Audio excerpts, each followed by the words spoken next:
Halo adik-adik, kakak-kakak, penikmat dan pencinta war movie khususnya, balik lagi bersama gue di channel Lume Arts. Kami tidak ada bosan-bosannya membahas 9 karakter lagi dan lagi. Yang kali ini bertema perang. Supaya nggak ketinggalan informasinya, yang pasti jangan di-skip videonya, dan tentunya subscribe, lalu nyalain loncengnya, biar selalu dapat notifikasi dari update video baru channel ini.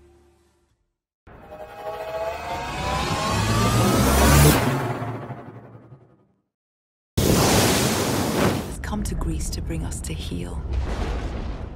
Pertama, Themistocles. Themistocles adalah protagonis utama dalam film 300 Rise of an Empire tahun 2014 yang merupakan prequel sekaligus sequel dari film 300 tahun 2006. Themistocles pertama kali terlihat memimpin serangan di pertempuran Marathon di mana dia melukai Raja Persia Darius dengan panah ke jantung. Sebagai seorang jenderal Athena yang digambarkan sebagai orang yang berkepala dingin dan rasional, awas lu kalau berani sama gue. Themistocles adalah ahli strategi dan ahli taktik. Dalam politik dan nasihat, dia mampu menginspirasi dan mempengaruhi orang-orang di sekitarnya dengan kata-kata bijak. Di medan perang, dia adalah prajurit yang ganas, cepat, dan mampu bertarung dengan beberapa dewa Persia sekaligus. Dia mampu menandingi Artemisia dalam pertempuran dan akhirnya mengalahkannya.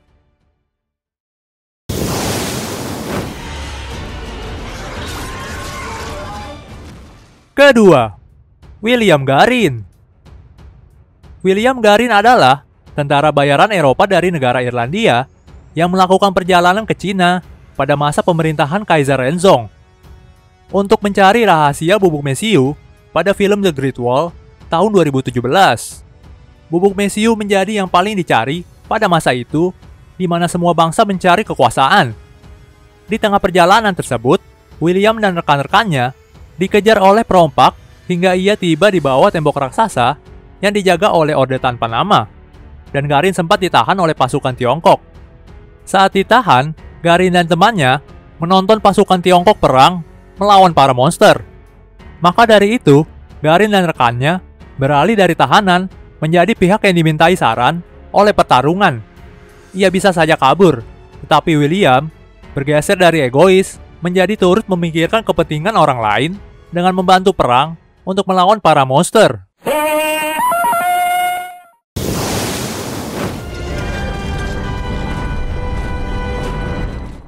Ketiga, Aragorn. Aragorn adalah keturunan dari ras manusia terkuat yang disebut Numenorean.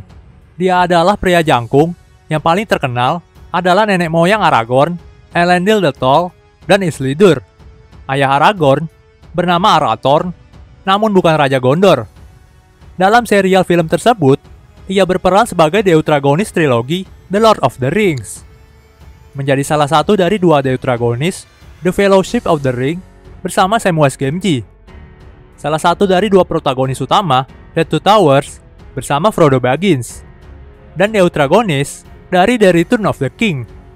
Aragorn adalah sosok seorang pemimpin dan petarung pedang yang hebat melalui pelatihan puluhan tahun dengan pria dan elf dan sebagian berkat warisannya. Dia adalah salah satu pendekar pedang terhebat di Middle-earth dan salah satu pendekar pedang terhebat yang pernah ada.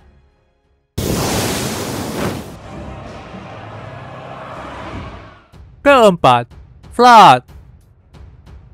Vlad, juga dikenal sebagai Dracula, adalah protagonis utama dan karakter film Dracula Untold tahun 2014. Vlad menjadi prajurit terganas Corps Janissary dan kemudian disebut Vlad the Impaler setelah menusuk ribuan tentara dengan tombak. Vlad pergi ke Broken Tooth Mountain dan berbicara dengan Master Vampir bahwa dia membutuhkan kekuatan untuk menghentikan Turki. Vampir Master memberikan Vlad darahnya. Setelah minum, Vlad mati dan terbangun di luar gua. Menyaksikan kekuatan-kekuatan, indera, dan metamorfisme yang ditingkatkan, dan dia kembali ke kastil.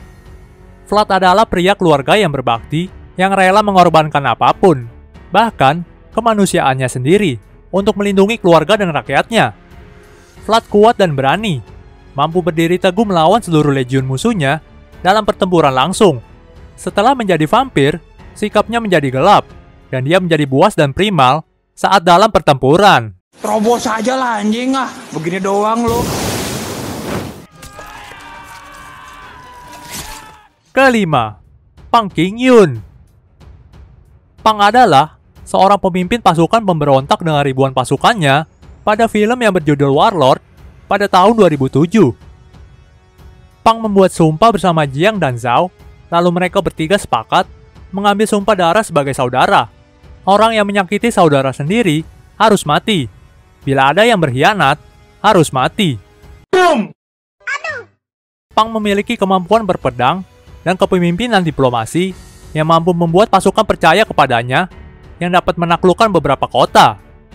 Dan ia memiliki sifat yang serakah, haus kekuasaan, dan nafsu cintanya hingga membunuh Zhao saudaranya sendiri demi mendapatkan cintanya, yaitu istri saudaranya sendiri yang bernama Lian.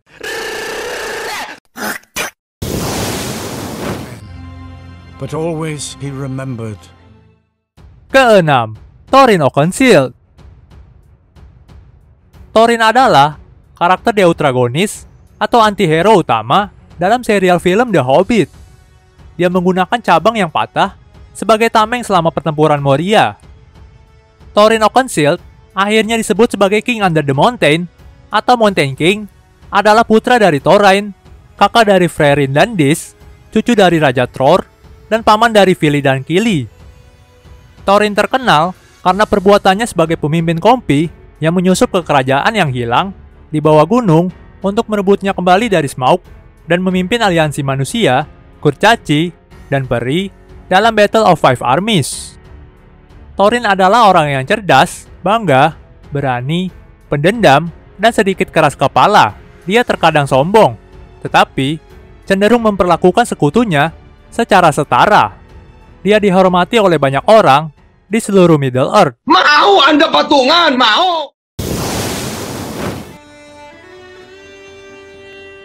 Ketujuh, William Wallace.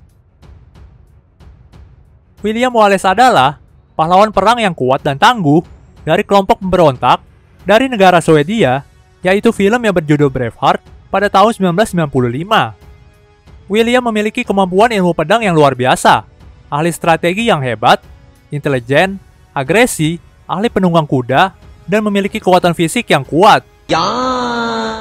Dia memimpin kelompok pemberontak yang kuat dan melawan tentara Inggris. Dikatakan bahwa kemenangan terbesarnya datang di kota Stirling, di mana William memimpin sekelompok tombak menuju kemenangan melawan kavaleri Raja Edward. This is Sparta! Ke-8, Leonidas. Leonidas adalah karakter dari sejarah yang digambarkan dalam film dan novel grafis 300, di mana dia adalah protagonis utamanya. Dia adalah Raja Sparta. Dia sangat kejam, brutal, dan sangat tangguh.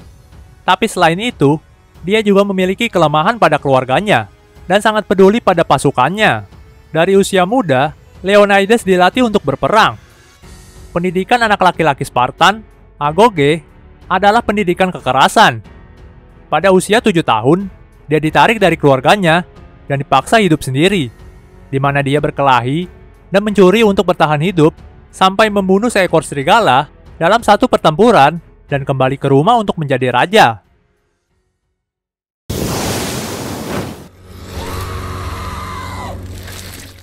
Ke-9, Geralt. Geralt of Rivia adalah penyihir legendaris dari School of the Wolf yang aktif sepanjang abad ke-13, adalah protagonis pada film series Netflix yang berjudul The Witcher pada tahun 2019. Geralt lahir sebagai anak dari penyihir Vicenna dan mungkin prajurit Corin. Tak lama setelah kelahirannya, ibunya meninggalkannya di School of the Wolf di kubu Kaer Morhen. Di sana, Geralt dibuat dan dilatih untuk menjadi seorang Witcher. Setelah menunjukkan toleransi yang tidak biasa, Geralt dipilih untuk mutasi eksperimental lebih lanjut yang memberinya kekuatan, kecepatan, daya tahan, penyembuhan, indera, kekebalan penuh terhadap penyakit, dan racun konvensional dan ketahanan ekstrim terhadap rasa sakit. Hal ini mengakibatkan rambutnya memutih dan ia mendapat julukan White Wolf.